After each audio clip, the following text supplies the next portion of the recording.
Do you think they dance more now? Yeah, I mean, they enjoy themselves a lot more, you know. They're not just posing now, you know. So it's more suited to your type of music then? Yeah. Do you think it's going to grow and grow then? I hope so. How do you propose to go about doing that? I'm making a new record, you know. Um, And just, you know, saying what I gotta say on my new record. has recording started yet? No, not yet. When do you plan to start it? We're gonna go to London after we leave Japan and try to get a deal together. Oh, you still haven't yet to land one yet? When was the last time you put an album out? I mean, an original album? I put an acoustic album out, was that 83? Yeah. And that was just in Europe? Yeah. October 83. Now you see, since we have not been in living in the States since April 83, you know, we're all our operations in Europe at the moment. In France mainly? France, London, no, it's all over Europe, you know. In Europe he's very well known at the moment. I don't think in the States they're really aware of what we're doing. Which countries in Europe are very fond of rock and roll?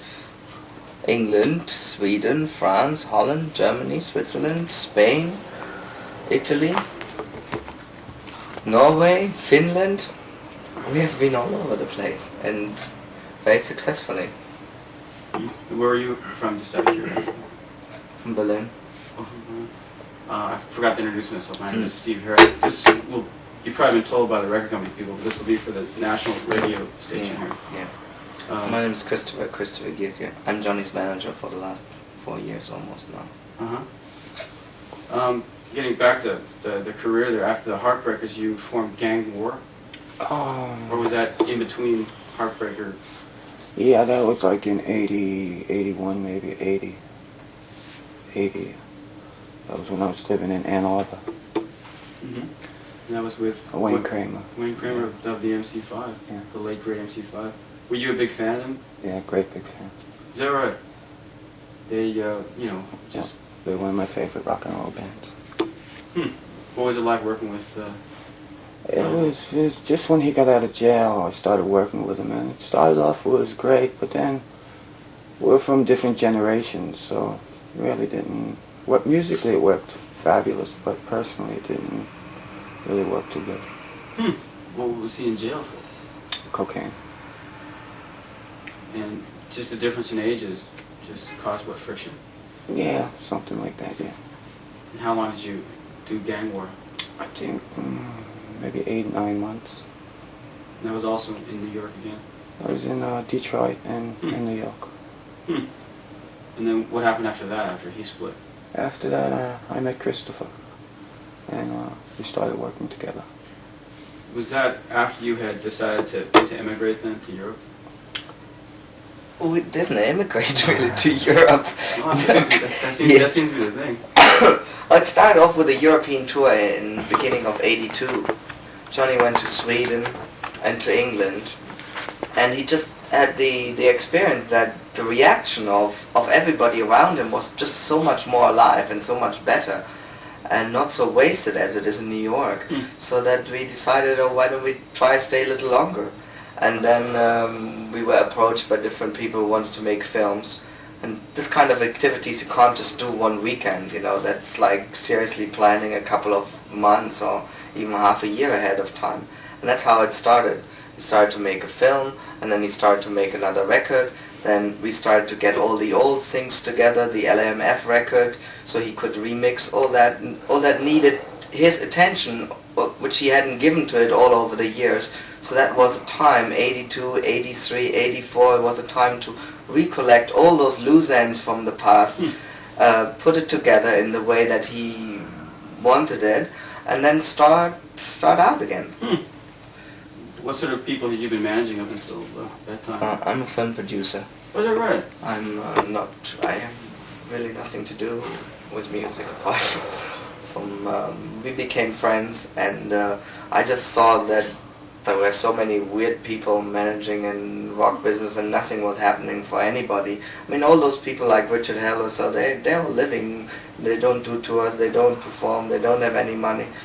And I just thought one could do it much better, and especially Johnny wanted to work and wanted to tour and wanted to perform. So it was kind of natural. Things are going well for him, I think. So you think you remain based in Europe then? No, but I mean, we will go after the film is finished in France. We will go back to New York. New York is his hometown, and he's based from New York. It's just at the moment there's no particular reason to go to New York unless we will organize an American tour and we plan the release for the next album in America. And that's what probably we do a first surprise appearance in New York and Boston and Chicago, so maybe in April and May, and then go back on a larger extended tour with the next record. He's really the only artist around from that time who is working and performing. Most of the others are just not. Around from what time? 60, 76, 78, 79, those years, the years of CBGBs, most of the other bands are just not doing very much. The New York bands? Yeah, the New York bands. Then again, the British bands from that time are all, they're all involved in something. I mean, John Lydon just put out an album. Captain Sensible, The Damned, is doing very well in his solo career. I think you can compare Johnny and John Lydon. Those are the two main characters who survived and who branched out in many other fields. They're all making films, they're all writing, they're all creative on a multi-level of activities, and not just performing or music. But those are basically the two survivors. How do you keep from selling out? Tell me about that is like the worst thing possible. I mean, the only thing I have is my music, and it's sacred to me, I think that one of the things one has to find out is what does one want to do? And as long, I don't think the point of selling out comes in the moment when he doesn't do anymore what he wants to do. Now usually when you're stuck with managers or record companies who push you to do things you don't want to do, that's when the real break is in your personality. And I mean, this is a careful thing which one has to constantly define, what does Johnny want to do? What do you want to do? What do you want to do next? And if as a manager or as a record company you then let him do it, then that's fine. And the whole thing keeps its integrity. If you put a team of 50 people planning out his life, you would see immediately there would be a clash, and either he would destroy them or they would destroy him, or he would sell out. And that's what's happening, unfortunately, to most of people. John Lydon and Johnny Thunders, I think, are the two main characters who have escaped that trap. Well, then again, I think a lot of people would say that John Lydon isn't doing very well because the records he's putting out really aren't selling. And I don't know if the definition of doing well has to also be in yourself. I mean, if you sell 15,000 or 20,000 records, maybe that's fine. Maybe that's just what they want to do. Maybe they don't want. Of course, everybody would like to sell 1 million, but you see, if you do what you want to do, then you get the response. So you see it from there. I think what is built around Johnny and John Lydon is much more natural than what's built around the Clash, and that's why Johnny doesn't really like the